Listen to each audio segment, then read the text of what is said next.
السلام علیکم، میں ہوں سمیع ابراہیم اور آپ دیکھ رہے ہیں ہمارا یوٹیوب چینل۔ آج 17 اگست ہے، منگل سن 2021۔ بڑی اناؤنسمنٹ افغانستان سے، اور آج جو طالبان نے اعلان کیا ہے اس نے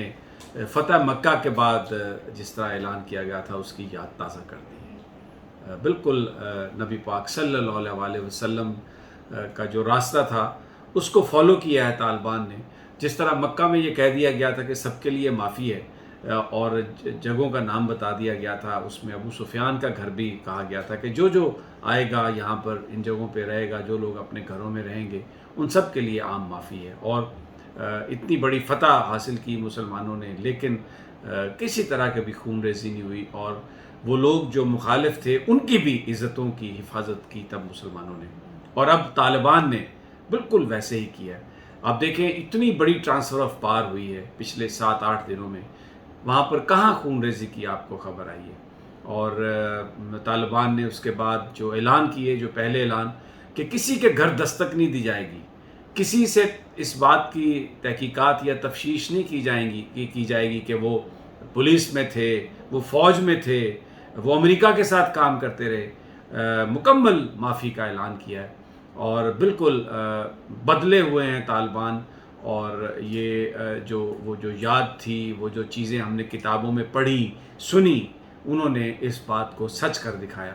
اور جس طرح عام معافی کا اعلان کیا ہے۔ اور پھر جو انہوں نے کچھ گفتگو کی ہے، ذبیح اللہ مجاہد نے بھی آج ایک پہلی پریس کانفرنس کی، ملا عبدالغنی برادر بھی قندھار پہنچ گئے ہیں، 20 سال کے بعد وہ پہنچے ہیں قندھار افغانستان میں، اور اب کابل جائیں گے۔ آنے والا جو سیٹ اپ ہے اس میں ایسا لگ رہا ہے کہ ملا عبدالغنی برادر کا اس میں کوئی رول ہوگا۔ لیکن جو آج اہم جو گفتگو کی ہے مجاہدین طالبان نے، انہوں نے یہ کہا ہے کہ جو خواتین ہیں اسلامی قوانین کے مطابق ان کو اجازت ہوگی، دفاتر میں آنے کی اجازت ہوگی، گھروں سے باہر نکلنے کی اجازت ہوگی، یونیورسٹیز میں تعلیم حاصل کرنے کی اجازت ہوگی، کسی طرح کی کوئی رکاوٹ نہیں ہوگی۔ ایک ڈرامہ کرنے کی کوشش کی ایک ویسٹرن میڈیا آؤٹ لیٹ کی رپورٹر نے، جیسے ہی طالبان آئے تو برقع پہن کے آ گئی، آج پھر وہ اتار دیا برقع کے کہنے لگی کہ میں کل تو میں بہت ڈر گئی تھی، میرا خیال تھا کہ طالبان کام نہیں کرنے دیں گے، لیکن آج وہ اپنا بالکل جس طرح ماضی میں طالبان کے آنے سے پہلے جس طرح وہ رپورٹنگ کرتی تھی، کام کرتی تھی، ویسے ہی انہوں نے آج اپنا کام شروع کیا۔ تو جو بڑی اہم بات کہی ہے طالبان نے کہ اب ان کی جو سرزمین ہے اس کو وہ بالکل استعمال نہیں ہونے دیں گے کسی ملک میں دہشت گردی کے لیے۔ اس سے چائنا بھی بہت زیادہ مطمئن ہوا آج، اور پاکستان کے لیے بھی یہ بڑی اطمینان کی بات ہے، کیونکہ ٹی ٹی پی کی صورت میں ایک ایسا ایک خدشات موجود تھے کہ اگر ان لوگوں نے کام کیا وہاں پر، وہ لوگ اگر ایکٹیو ہوئے تو پھر پاکستان کے لیے یہ پرابلمیٹک ہوگا، کیونکہ ابھی تک جو خبریں ہیں وہاں پر جو بہت سارے لوگ داعش کے، آئسس کے، اور بھی بہت ساری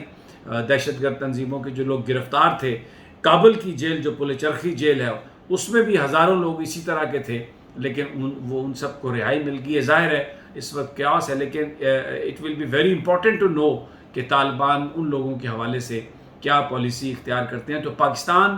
اور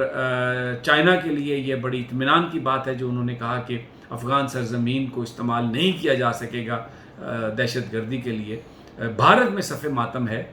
رو رہے ہیں وہ لوگ وہاں پر چیخ و پکار کہ جناب اتنے پیسے ہم نے لگا دیے، اتنا ہم نے خرچہ کر دیا، اتنے ہم نے بلینز آف ڈالرز لگا دیے، اور ہمارا کیا بنے گا؟ تو ابھی تک تو ریچ آؤٹ نہیں کیا انہوں نے، لیکن بہرحال پاکستان کو دیکھنے کی بھی ضرورت ہے۔ ایک رائے ہے پاکستان میں کہ طالبان کو فوری طور پر ریکگنائز کر لینا چاہیے تاکہ گڈ ول جیسچر جائے، لیکن کیونکہ پاکستان ایک بیلنسنگ ایکٹ رکھنا چاہتا ہے، ابھی امریکہ کے اندر پاکستان پر سینکشنز کی بات ہو رہی ہے، یونیلیٹرل سینکشنز کی، اقوام متحدہ میں تو نہیں ہو سکتی، اس لیے کہ میں آپ کو ابھی چند اگلے جو 1-2 منٹ کے بعد آپ کو جو بتانے والا ہوں کہ کس طرح سیکورٹی کونسل میں روس اور چائنا نے ڈٹ کر پاکستان کا ساتھ دیا، کھل کر پاکستان کی بات کی ہے، جس نے مجھے لگتا ہے کہ امریکہ جو انڈینز ہیں ان کو تو سن کر دیا ہوگا، اور امریکنز بھی خاصے پریشان ہوئے ہوں گے کہ یہ بازی کیسے پلٹ گئی ہے۔ تو بہرحال یہ ایک بیلنسنگ ایکٹ کرنے کی کوشش کر رہی ہے حکومت پاکستان کے کہیں بہت زیادہ امریکہ کی مخالفت مول نہ لے، یہ ایک اچھی بات ہے۔ اگر بھارت کے سائملٹینیسلی یعنی ایک ہی وقت میں اسرائیل اور ایران کے ساتھ اچھے تعلقات ہو سکتے ہیں تو پاکستان بھی چاہیے، پاکستان کو بھی، کہ وہ اسی طرح کے تعلقات پوری دنیا کے ساتھ رکھے تاکہ ہم لوگوں کے لیے، پاکستان کے لیے آسانی ہو۔ اب میں آتا ہوں سیکیورٹی کونسل۔ امریکہ اگر چاہے بھی تو پاکستان پر سینکشنز، پابندیاں نہیں لگا سکتا۔ پاکستان اس وقت الحمدللہ محفوظ ہے اور اپنے ان دوستوں کے ساتھ ہے جو دنیا میں سپر پاور ہے۔ اب کیا کہا رشیا کے مندوب نے؟ رشیا کے مندوب نے گفتگو کرتے ہوئے یہ کہا کہ جو ٹرائکا ہے پاکستان، چائنا اور رشیا کی، وہ آلریڈی اس سارے معاملے کو حل کرنے کے لیے گفتگو کر رہی ہے، اور ایران بھی اس حوالے سے ہمارے ساتھ ہے اور ایک کنسٹرکٹیو رول وہ پلے کر رہا ہے۔ اور جو طالبان ہیں انہوں نے افغانستان میں، کابل میں امن کو ریسٹور کیا ہے، آرڈر کو ریسٹور کیا ہے، اور ہم یہ سمجھتے ہیں کہ جو طالبان کی جو کمٹمنٹ ہے وہ ان کو پورا کریں گے، اینڈ ایکٹیولی ہم اس سے قطع نظر کہ یہ جو ساری سچویشن ہے یہ کس طرح سے ایوالو کرتی ہے، ہم طالبان کے ساتھ مل کر کام کریں گے۔ کھل کر رشیا کے مندوب نے یہ بات کہی ہے، پہلی دفعہ ہے یہ کہ پاکستان چائنا کا نام لیا ہے روس نے اپنے ساتھ، اور اس کو ٹرائکا کا ایک درجہ دیا ہے۔ ایک کھلا میسج دیا انہوں نے پاکستان کو، اسلام آباد کو، کہ ہم آپ کے ساتھ مل کر کام کرنے کے لیے تیار ہیں اور ایران بھی ہمارے ساتھ ہوگا۔ اور پھر اس کے بعد جو چائنا کے مندوب نے بات کی ہے وہ بھی اتنی زبردست بات ہے کہ جس نے امریکیوں کے چھکے چھڑا دیے ہوں گے۔ بھارت پر پسینہ بھارت کو آ گیا ہوگا، کیونکہ اس وقت جو سیکیورٹی کونسل کی جو صدارت ہے اس مہینے انڈیا کے پاس ہے، اور پاکستان کی درخواست کے باوجود کشمیر اس معاملے میں، افغانستان کے معاملے میں جو میٹنگ تھی اس میں پاکستان کو بولنے نہیں دیا گیا۔ چائنا نے نام لے کے اس سارے ایشو کا یہ کہا کہ ان کو بڑا افسوس ہے کہ ایک نیبرنگ کنٹری یہاں پر آ کے بات کرنا چاہتا تھا اور اس معاملے میں، لیکن ان کو بات کرنے کی اجازت نہیں دی گئی، جس پر ہمیں بہت زیادہ افسوس ہے۔ اور پھر چائنا نے یہ کہا کہ انہیں امید ہے اور انہیں یقین ہے کہ طالبان جو ہیں وہ انکلوسیو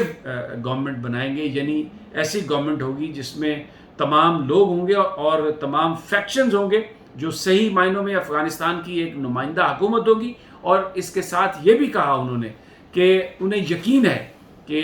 جو افغان سرزمین ہے اس کو طالبان کسی بھی ملک میں دہشت گردی کے لیے استعمال نہیں ہونے دیں گے۔ یہ ایک بڑی زبردست ایشورنس۔ اور اب دیکھیں سیکیورٹی کونسل میں سینکشنز، پابندیاں تب لگ سکتی ہیں اگر وہاں پر فیصلہ یونانیمس ہو، لیکن کیونکہ چائنا اور روس کے پاس ویٹو کی پاور ہے، اس لیے یہ امکان ہی نہیں ہے کہ پاکستان کے اوپر کوئی سینکشنز لگائی جا سکیں۔ امریکہ کے اندر کچھ جو انڈین سپورٹ سے بننے والے کانگریس مین ہیں انہوں نے یہ گفتگو شروع کر دی ہے کہ جی پاکستان پر پابندیاں لگائیں، پاکستان پر پابندیاں لگائیں، کیونکہ ظاہر ہے کسی کو تو اسکیپ گوٹ آپ نے بنانا ہے، کسی کے اوپر تو الزام آپ نے لادنا ہے، کیونکہ آپ کے ساتھ جو ہوئی ہے وہ اپنی قوم کا آپ کیسے سامنا کریں گے۔ لیکن الحمدللہ پاکستان اس وقت محفوظ ہاتھوں میں ہے، اور ڈیمانڈ یہ کی جا رہی ہے پاکستان سے کہ وہ فیصلہ جلد کرے، طالبان کے ساتھ مل کر کام کرے تاکہ اس خطے میں سی پیک پر عمل ہو۔ افغانستان میں اگر ہم ایک امن یہ قائم ہو جاتا ہے، جو کہ اب بہت امید ہے، تو دوستو ساتھیوں یہ جو سی پیک ہے اس کے فوائد آپ لیں گے۔ ازبکستان اور پاکستان کے درمیان ریلوے ٹریک بھی بنے گا، آپ یہاں سے سیر کے لیے افغانستان جائیں گے، آپ سینٹرل ایشین سٹیٹس جائیں گے، یہ سارا علاقہ کھل جائے گا، ہر طرف کاروبار ہوگا، اور وہ خوشحالی کے دن جو پاکستان جس کے خواب دیکھتا تھا وہ لگتا ہے کہ اس خواب کی تعبیر ہونے والی ہے۔ اگلی ویڈیو تک اجازت دیجیے، انشاءاللہ جلد ملاقات ہوگی۔ اللہ نے